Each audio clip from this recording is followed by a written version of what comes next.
কোনো রান্নার পূর্বেই বেরেস্তাটা যদি করে রাখেন সেটা খুবই ভালো হয়, কারণ বেরেস্তাটা করে রাখলে আপনার কোনো বড় রান্না বা শাহী রান্না যখন করি আমরা খুবই ইজি হয়ে যায়। তো বেরেস্তাটা আগে আমি করে নিয়েছি, আর এত সহজ করে আসলে আমি রান্না করেছি। আমার ঘরে খুব একটা উপাদান ছিল না রোস্ট রান্না করা বা বিরিয়ানি রান্না করার জন্য, তারপরও আমি যা ছিল তাই দিয়ে কিন্তু রান্না করেছি। প্রথমেই আমি পেঁয়াজ, কাঁচামরিচ, কাঁচা পেঁয়াজ, কাঁচামরিচ, টমেটো এবং বেরেস্তা এই 4টা জিনিস আমি পেস্ট করে নিয়েছি। এরপরেই আমি কড়াইয়ে পেঁয়াজ দিয়েছি, সেই পেঁয়াজটাকেও আমি হালকা করে বেরেস্তা করে নিয়েছি, এবং তারপরে যে বাটা মশলাগুলো রয়েছে সেই বাটা মশলাগুলো আমি 3 থেকে 4 চামচ দিয়েছি, এবং দিয়ে আমি ওই পানি দিয়ে মুরগিটাকে খুব ভালো করে কষিয়ে নিয়েছি। যে চিকেনের পিসগুলো দেখছেন এগুলো লেগ পিস ছিল সবগুলোই, প্রায় 2 কেজির মতো লেগ পিস এখানে আমি দিয়ে দিয়েছি, এবং সবগুলো লেগ পিসের ভেতরেই স্কিন ছিল। এই স্কিনটাকে আমি কিন্তু খুব ভালো করে আগে পানি দিয়ে পরিষ্কার করি, তারপর প্রতিটা স্কিন আমি একটা রডের ভিতরে ঢুকিয়ে আগুনে খুব ভালো করে পোড়াই। পোড়ানোর পরে সেগুলোতে যত ধরনের পশম থাকে সেগুলো আমার হাত দিয়ে একটা একটা করে আমি ফেলে তারপরে ভালো করে ধুয়ে তারপরে আমি রান্না করি। অনেকে স্কিনটা খেতে চান না, কিন্তু আমার ছেলের আবার এটা খুব পছন্দের, যার কারণে আমি এটাকে সর্বোত্তমভাবে পরিষ্কার করে তারপরে খাওয়ার চেষ্টা করি। এরপরে আমি যেহেতু রোস্ট এই বিরিয়ানি মশলাটা এখানে দিব, তো চিন্তা করলাম যে তাহলে অন্যান্য মশলার মধ্যে শুধুমাত্র আমি শুকনো মরিচের গুঁড়োটা দিয়েছি আর একটু ধনিয়ার গুঁড়ো আমি দিয়েছি, এবং ওই পানি দিয়ে আমি কষিয়েছি। আমি কিন্তু নতুন করে কোনো পানি আর রোস্ট মশলার ভেতরে দিইনি। আর যেহেতু আমার বাসায় কোনো টক দই ছিল না, কারণ কোনো প্রিপারেশন ছিল না আমার চিকেন বিরিয়ানি করার, কিন্তু মনে হলো হঠাৎ করে যে বিল্ডিংয়ের কিছু মানুষকে ইফতারি দিয়ে তারাও আমাকে দিয়েছে, আমি সময় করতে পারছিলাম না। তা ভাবলাম আজকে আমিও তাদেরকে একটু দেই।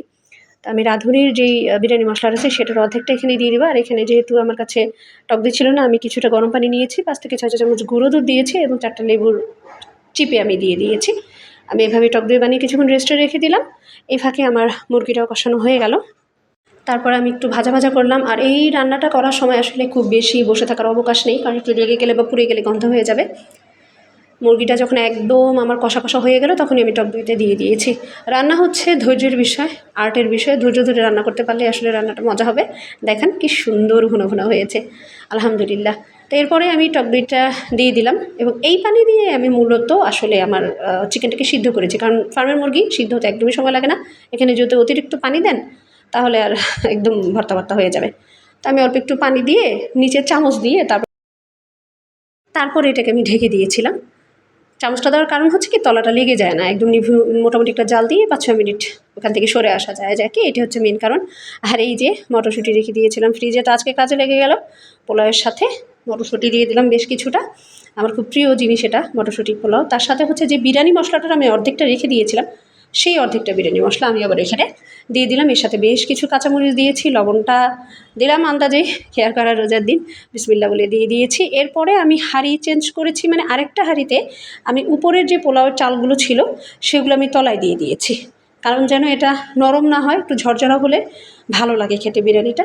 তো এই কারণে আমি উপরে যে চালগুলো একটু কম হয়েছিল সেই চালগুলো তলায় একটু তেল একটু ঘি দিয়ে আমি দিয়ে দিয়েছি, এবং তারপরে চিকেন দিয়েছি একটা লেয়ারে, মাঝামাঝি লেয়ারে। তার সাথে দিয়েছি বেরেস্তা, এবং তার সাথে কিছুটা গুঁড়া দুধ দিয়ে আর একটু ঘি দিয়ে আমি উপর দিয়ে আরও কিছুটা চাল দিয়ে দিয়েছি। কিছু এক্সট্রা চাল ছিল সেটা আমি আরেকটা হাঁড়িতে রেখে দিয়েছি। তো এই আলহামদুলিল্লাহ, এটা হচ্ছে আমার ফাইনাল লুক বিরিয়ানির। ছেলে দাঁড়িয়েছিল পেট নিয়ে, তো ছেলেকে বললাম ঠিক আছে তুমি বিসমিল্লাহ করো, তাকে বেড়ে দিলাম। আলহামদুলিল্লাহ অনেক মজা হয়েছিল খেতে, ইফতারি করে খেয়েছি, এবং একদম ঝরঝরা হয়েছিল।